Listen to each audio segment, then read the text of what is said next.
Hi, this is Pastor Mark, and in this video I want to talk about who is or should be the mayor of Realville. The late great Rush Limbaugh loved to call himself the mayor of Realville. He wasn't interested in the theories of ivory tower academicians or the utopian dreams of starry-eyed idealists. What he was interested in was what is real, pure and simple. But what is real? Most of us would assume that there's only one set of things that are real, while there is an infinite set of things that are unreal. But this assumption begs the question, who has the authority to determine what is real and not real?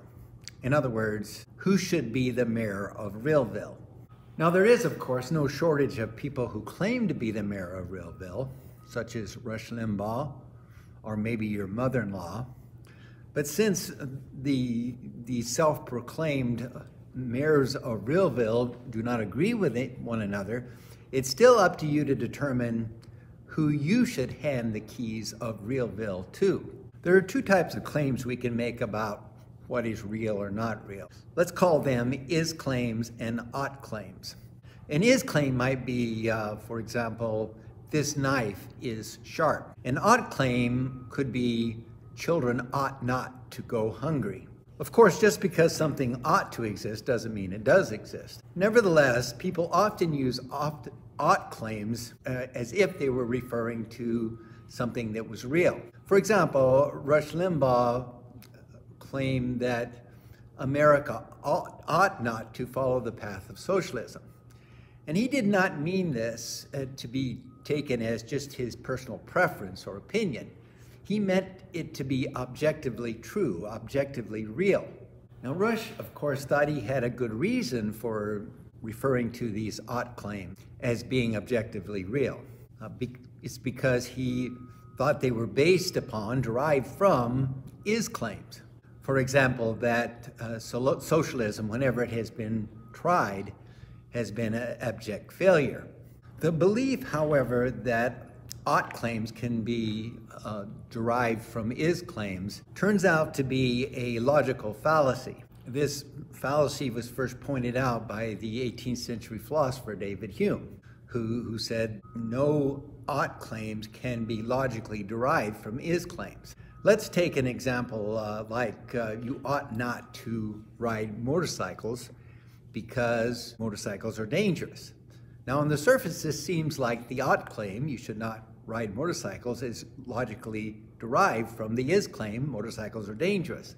But if you look more closely at the is claim, motorcycles are dangerous, you'll see that there is an ought claim implied, namely that you ought not to do dangerous things. But let us ignore for now ought claims and just focus on is claims. Every is claim we make is based upon experience as determined by ours or someone else's perspective. Moreover, every is claim that we can communicate or think of is in terms of language concepts. A woman looking down from a jet airplane upon Pikes Peak will see what looks kind of like a molehill with a tiny box of a tourist trap sitting on top. But once she lands and takes the cog train up the side of Pikes Peak, she is awed by just how massive and high it is. Now, despite the fact that these two experiences are so different, she still knows that it's the same mountain, Pikes Peak, because of the concept of Pikes Peak that she applies to both. Imagine that you have a cousin Frank that you played with when you both were children, but you haven't seen him for decades.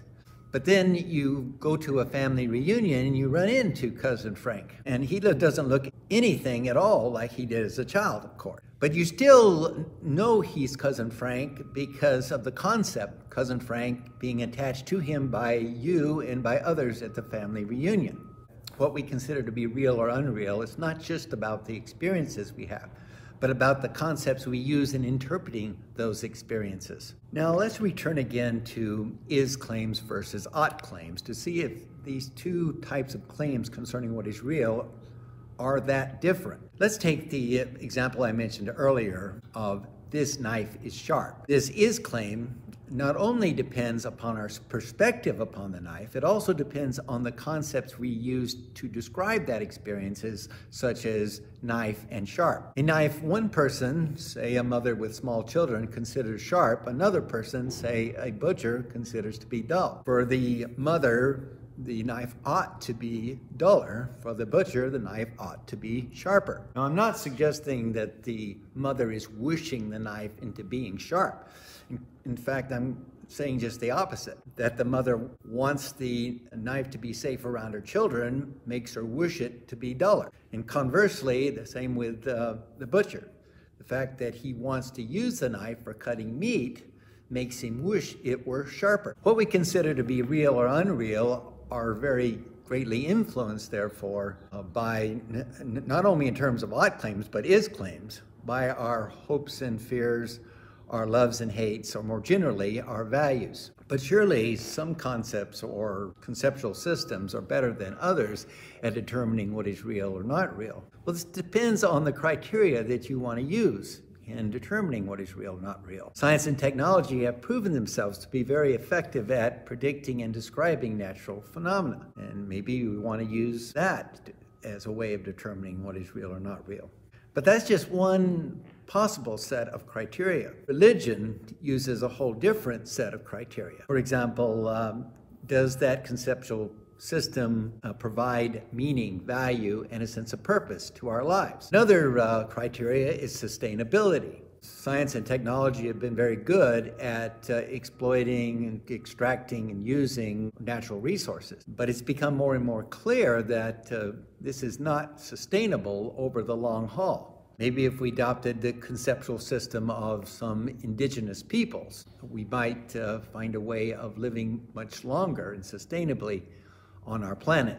But what does any of this have to do with who should be the mayor of Realville? Well, in the past, people have looked to religion to answer the question not only of what exists, but what should exist. More recently, people have looked to science to answer these kinds of questions. Although this is to use science for something it never was meant to be used, namely to provide a larger meaning and value to our lives.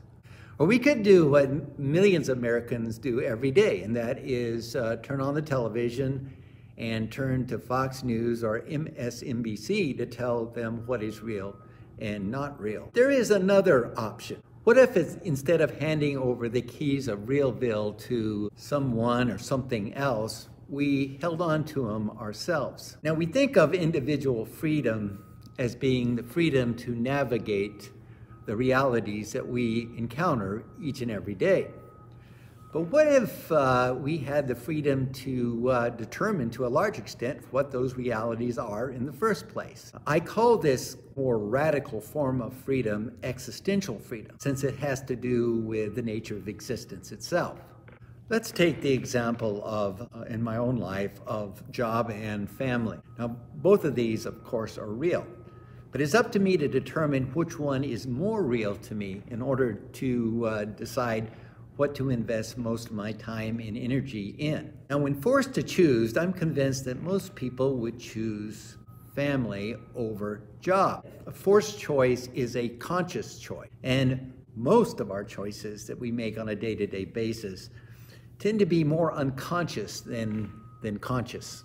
I could just unconsciously choose to make the decision that my dad made, namely that job is more important than family, and then act accordingly. In that case, I would have unconsciously handed the keys of Realville over to my father, rather than making the decision myself about what is more real to me, job or family. It is by habitually and mindlessly making those kind of choices about what is real and not real that a person ends up being trapped in a Realville not of their own making. Another one of Rush Limbaugh's favorite sayings is, "It is what it is." It is what it is a good way of describing what it means to be trapped in a Realville not of your own construction. It is what it is, and there's not a damn thing you can do about it. You just gotta have to live with it.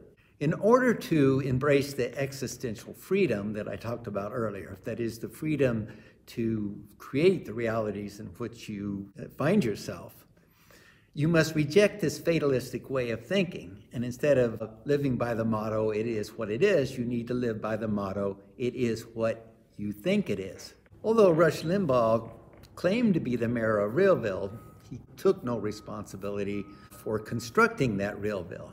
This is true even though he, more than any single person, is responsible for creating the hyper-partisanship that exists in our nation today. Rush Limbaugh did not comprehend, let alone embrace, existential freedom. But I should warn you, before you embrace it yourself, that with great freedom comes great responsibility. Imagine taking full responsibility for the kind of person you have become and the kind of life that you have had so far. Or maybe even scarier, imagine taking at least some responsibility for the shitty world in which we live.